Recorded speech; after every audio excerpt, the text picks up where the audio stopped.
आज मी बनवणार आहे रताळाचा हलवा। त्यासाठी मी घेतलेले आहे 1 किलो रताळं। ती छान स्वच्छ धुवून घेतलेली आहे आणि खिसून घेतलेली आहे। आता एका पॅनमध्ये मी तूप टाकून घेते। आवश्यकतेनुसार आपल्याला यामध्ये तूप ॲड करून घ्यायचं आहे। यामध्ये हे खिसलेला रताळाचा किस टाकायचा आहे। हा थोडा वेळ ठेवला तर लगेच काळा पडून जाईल, त्यामुळे हे ताबडतोब वापरायचं आहे। आणि हे आता छान असं परतून घ्यायचं आहे।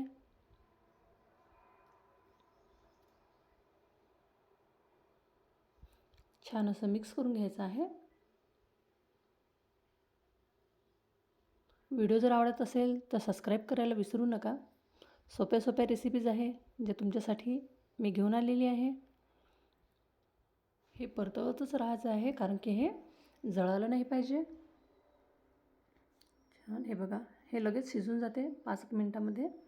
छान असं मिक्स करून घेतलेलं आहे। चवीनुसार विलायची टाकून घेतलेली आहे मी आणि चवीनुसार आवडीनुसार मी साखर ॲड केलेली आहे। पाऊण वाटी अशी मी साखर यामध्ये वापरलेली आहे 1 किलो रताळासाठी। हे छान असं मिक्स करून घ्यायचं आहे आणि थोडं याला शिजू द्यायचं आहे। हे बघा, हलवा आपला रेडी आहे रताळाचा। एका प्लेटमध्ये मी बदाम आणि पिस्ता काढून घेतलेला आहे। तुम्ही यामध्ये पण ॲड करू शकता हलव्यामध्ये। हे छान असं आपल्याला प्लेटमध्ये काढून घ्यायचं आहे।